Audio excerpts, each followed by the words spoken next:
But essentially what drives any person the most is a sense of purpose. And so it's not that you need them to care about your business, it's that you need them to feel purposeful in what they're doing. Welcome to Rocky Mountain Marketing. I'm your host, Katie Brinkley. Join us as we dive deep with the world's leading digital marketing experts every single Tuesday. It's all about giving you the strategies that are working right now, directly from those who are making an impact.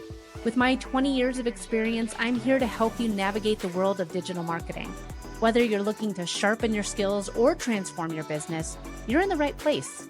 Let's get started on today's journey to success. Welcome back to this week's episode of Rocky Mountain Marketing.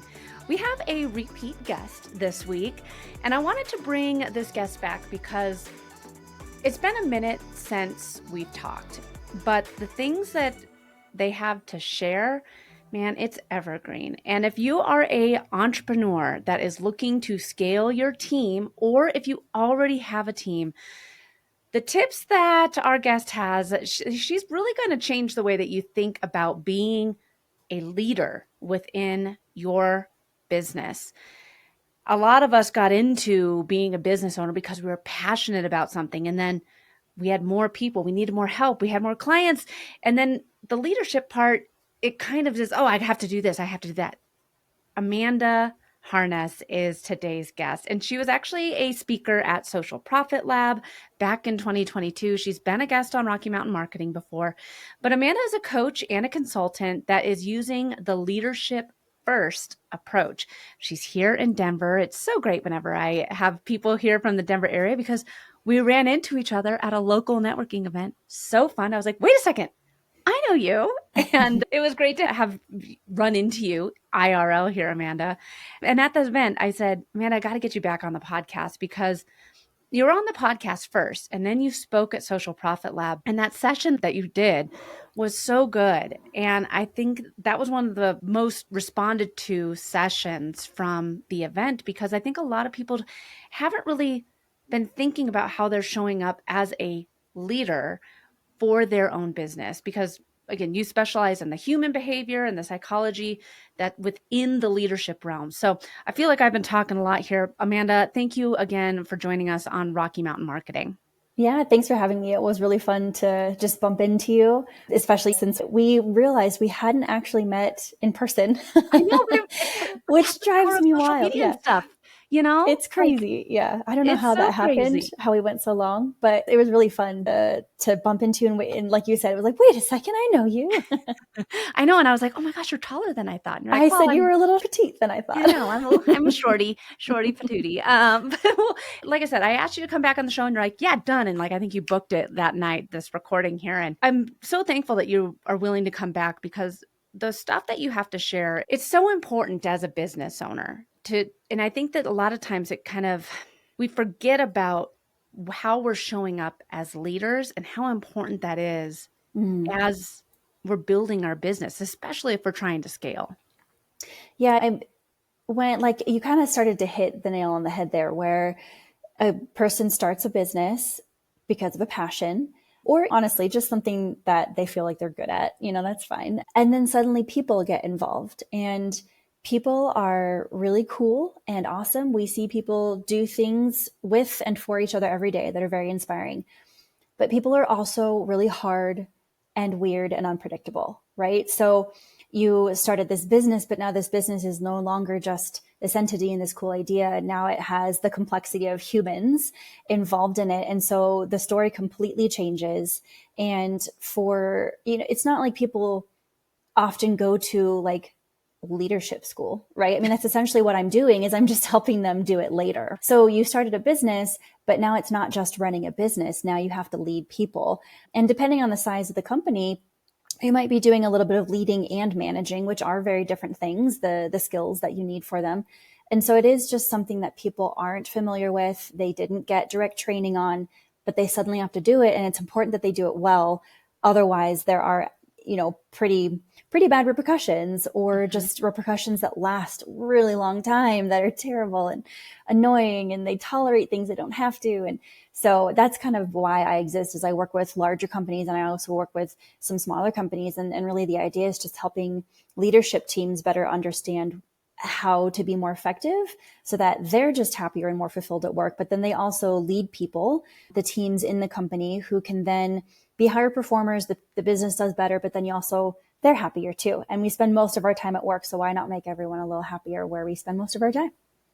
Yeah. Then, like you said, it's not really like people go to leadership. You can't like major You in didn't get like a leadership BS in leadership. college. Yeah. So having a coach or working with a consultant on this, I think is really eye opening.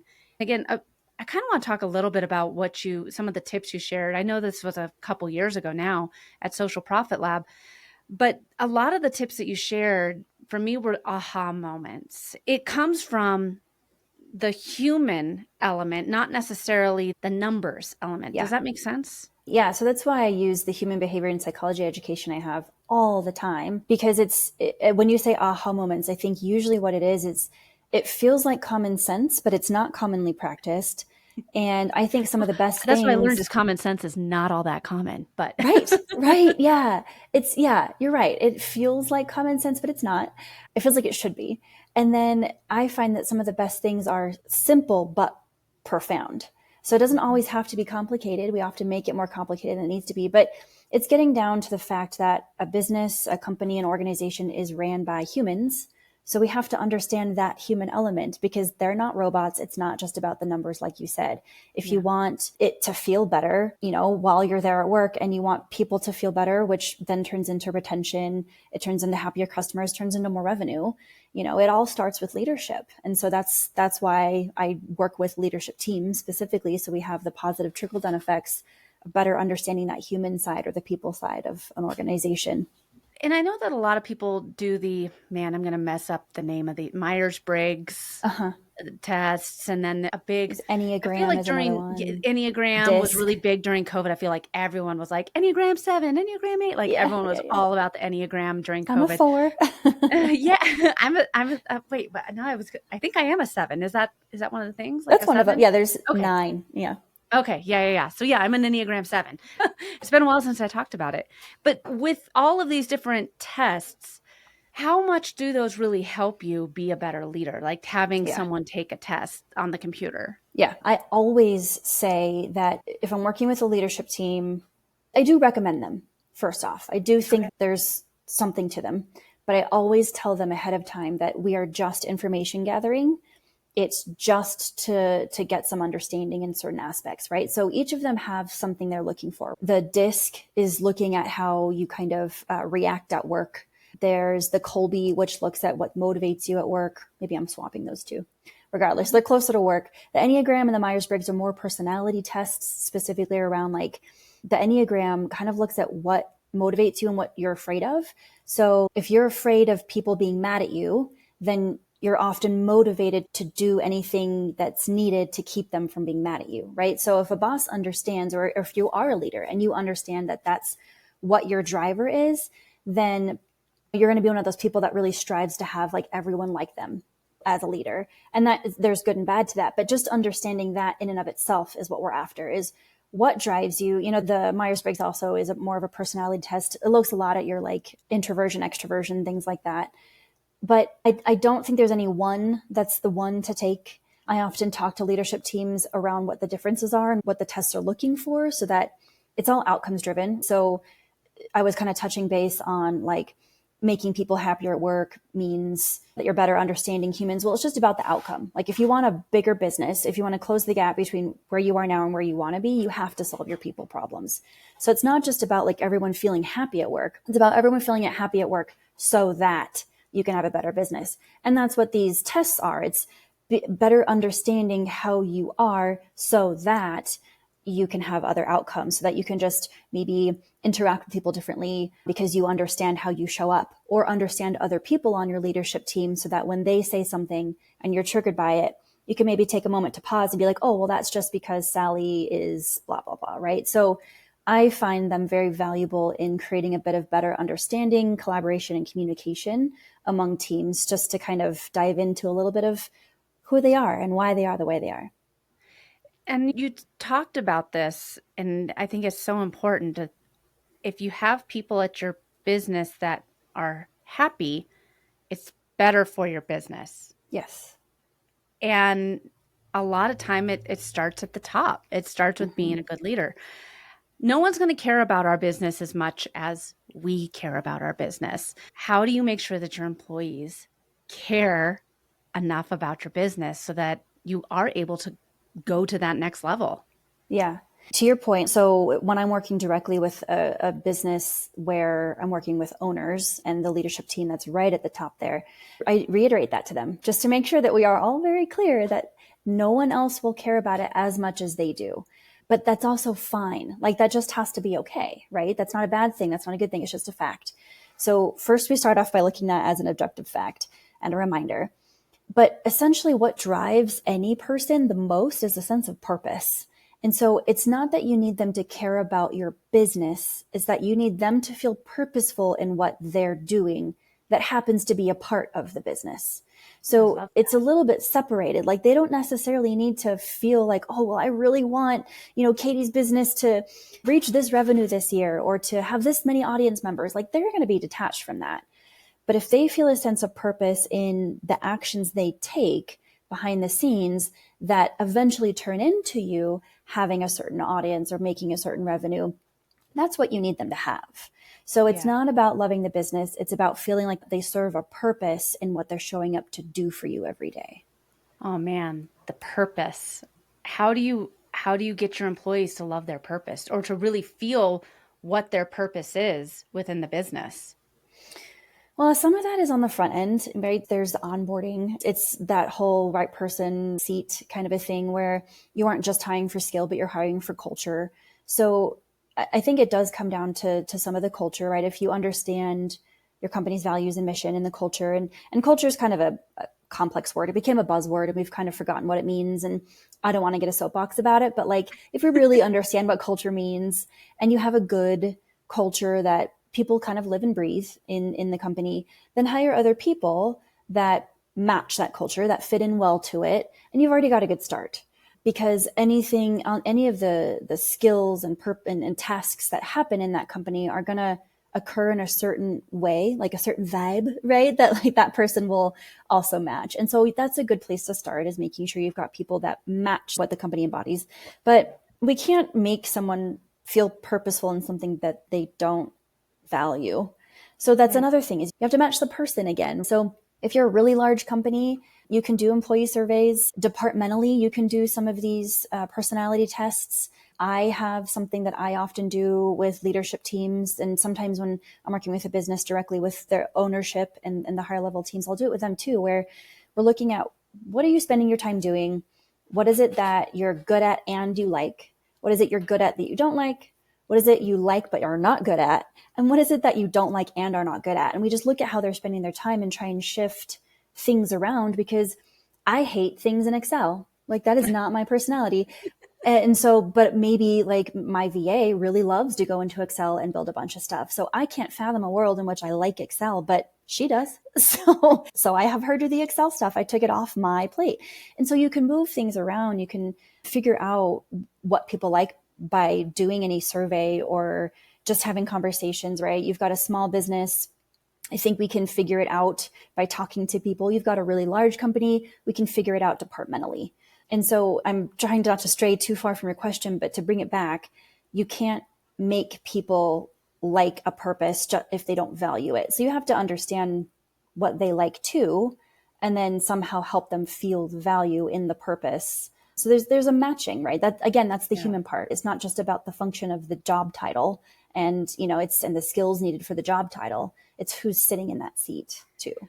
I love it. I love that what you just ended with right there. It's not always just filling for the job title. And a lot of times when you're looking online, or if you're writing out a job position to try and find that next employee, man, I mean, when I think back to when I first hired my very first assistant, Racy, she's she's been with me for 5 years now. And what she started doing is so different than what she does for the company now. Yeah, exactly. And it's exactly like what you said. Like, she's learned a lot of different skills. She's gotten better at things. There's things where she's like, gosh, I would love it if I just never had to, do another hashtag, research campaign again in my life. But she loves editing the podcast now. So we've smoothed things around, hired more people. Now she's really good at this. And it's great because she has this really well-rounded understanding of the business and the company. And it has just been by checking in, talking, seeing what she likes, what she doesn't like, and looking at to see like, okay, well, Racy, who's listening to this podcast because she does all the editing, she's just not good at Asana. Man, I want her to get better at it. I really do. But it's just something that we're always working on with her.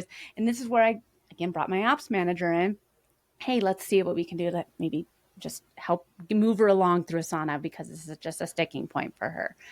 I know that you have your leadership first approach, and it's really unique for the way that, and again, it's based off a lot of your background in psychology and human behavior.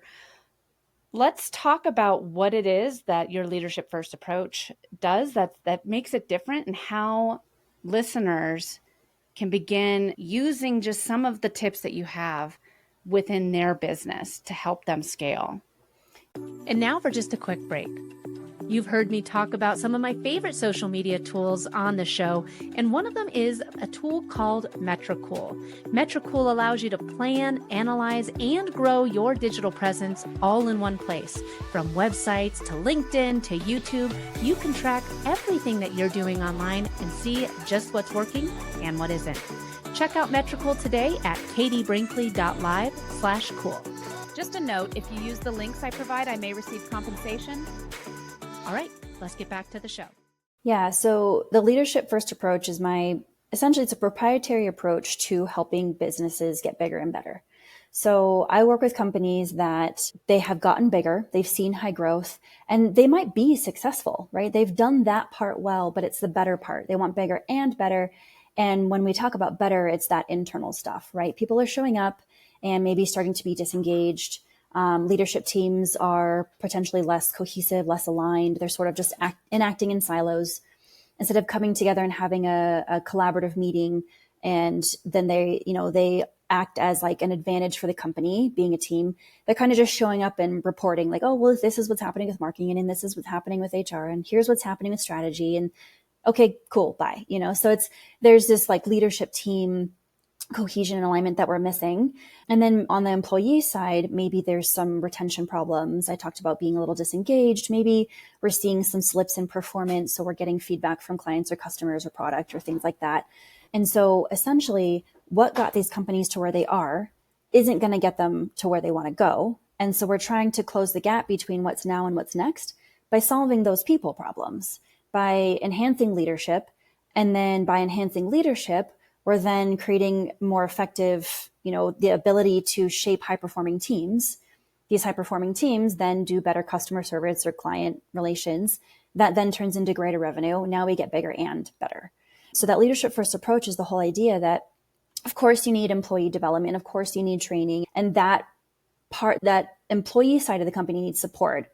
That's not what I do, though. That's what someone else does. What I do is start at the top. So of course you need that part, but you have to have effective leadership first. So you can do all the employee training and development you want, but if you still have really crappy leadership, then that's only going to go so far, right? You can keep doing your axe throwing outings and team building and in-services and stuff, but it's that adage of like people leave bad bosses, not bad companies, right? So if you still have bad leadership, then that employee development is only going to go so far. So the leadership first approach is the idea that everything trickles downhill. So let's have effective support at the top. That way we have benefits trickle down rather than dysfunction. And as a company's adjusting their culture, or growing their culture, or, starting new initiatives, shifting priorities, creating the growth and revenue they want, that we have these leaders that can then help continue to shape the people underneath them. You talked about what your assistant does now and what she was first hired for are completely different. And that has to be more okay, right? Oftentimes people just get hired and then they just sit in this position. and promotions or even lateral shifts. Like people just want promotions, not lateral shifts, I guess, is like the thing. And that has to be more okay. That we have to just better understand that we're not going to always know what we love at first, and that sometimes it takes experience, and sometimes what we love will just change. And so helping people better understand that they as leaders might shift and move around, and same thing with employees, and that, you know, people come in and they go, and people come in and move around, and there just needs to be a little bit more fluidity. So the idea of this leadership first approach is kind of a teach a man to fish system, where let's make the top better and then teach the top how to make everything below them better. Yeah. Well, in Amanda, in a world where there's so much, I think it's shifting back. I mean, it's been, the time of this recording, it's been 4 years since COVID. And I do feel that while remote work is still very much a thing, you know, people can work from anywhere. My husband, you know, he was 100% in the office, and now he has to go into the office like once a quarter. You know, I do feel that a lot of people are going back into the office now. But in a world where people can work from anywhere and there are more remote positions available, how do you maintain that sort of leadership and positive culture? Yeah. It really comes down to communication. So there's tactical communication and relational communication, right? The tactical communication is, how are you communicating within your team while you're all remote? Do you use email? Do you use Slack? Do you use Teams, you know, Messenger, whatever it is? Some of the other tactical things can be like, responses need to happen within 24 hours, or here's when this can be an email, but here's when it should be a phone call instead. You know, it's that kind of what you're communicating where and when. But then it's the relational side that's what I think creates, not what I think, I know creates more of that like engagement and retention, because essentially relational communication is taking the opportunity to speak like human to human, which it is a little harder via Zoom, right? There has been enough research to show us that there is a sense of detachment when we aren't in person. And there are psychological components, even neurological components to that. So yes, we do have to work a little harder to maintain that relational connection. But that's the thing, is that we have to just accept the fact that we have to work a little harder for it. And so putting forth the effort to recognize that you're having a relational conversation, not a tactical conversation, right? You don't just show up on Zoom. Here's what I have to say. Here's what you have to say. Okay, break, bye. Some meetings are for that. That's fine. But there has to be some kind of communication, whether it's, you know, face-to-face, verbal, written, that maintains that relationship. Yeah. Here's a great example. My husband's direct manager, I think, does a pretty good job, where she just shows recognition and acknowledgement. And so that's not necessarily communication in like a straightforward sense, but by acknowledging or recognizing, she's communicating value. I value you. So my husband went through this really tough like audit that was happening in the company, and his manager recognized her team for doing such a good job by offering them, you know, a type of reward. And rewards are all kinds of things. Sometimes rewards are a day off. Sometimes it's a gift card to a store that they really like, and because she knows that they're outdoorsy, so they want to go to REI, whatever. So she communicated, I value you and your time, by acknowledging. So there are just this tactical side and this relational side, and we often emphasize the tactical more than the relational.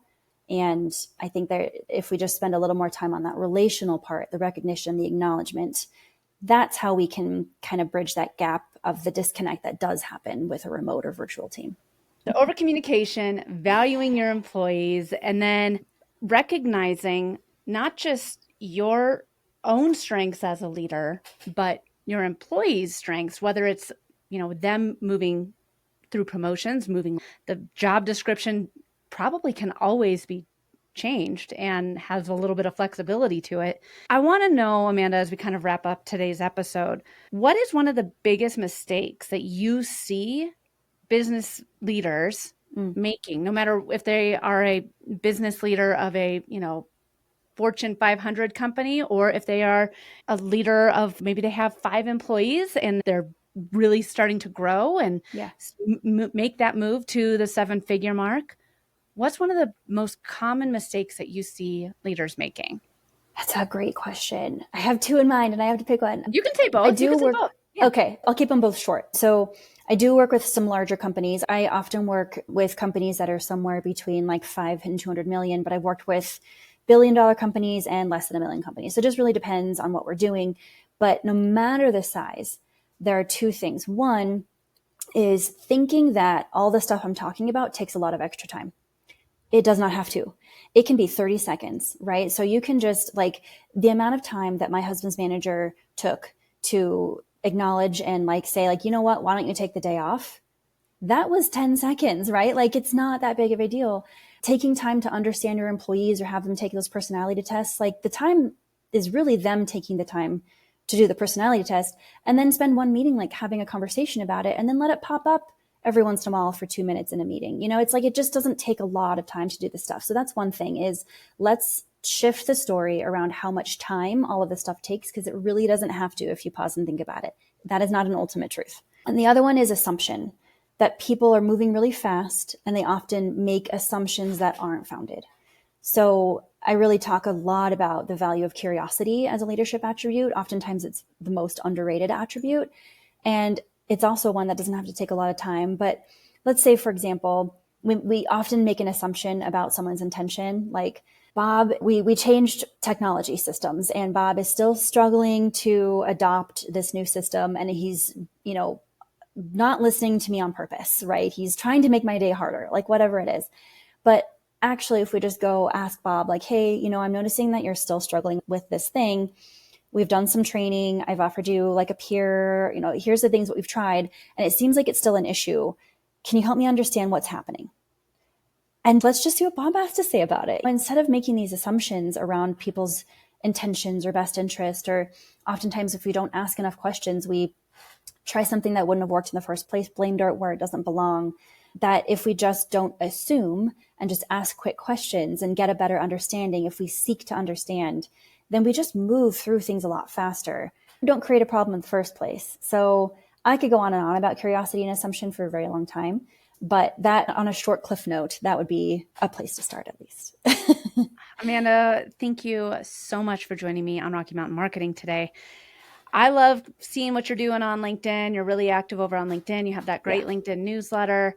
If people want to connect with you, learn more about what you do, ask you, to come in and help work with them, what's the best way for people to get in touch with you? Yeah. So I am, like you said, I'm pretty active on LinkedIn. Please come follow me. I have a newsletter that comes out of here and there.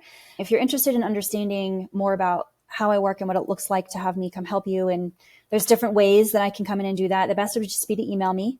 It's my first name, Amanda, and the company is Business Accelerated. It's spelled a little different. So business and then EXCELERATED. And maybe we can put that in the show notes. But just email me. Yeah, just email me. Say like, hey, I heard you on Katie's podcast. I'm interested to better understand more.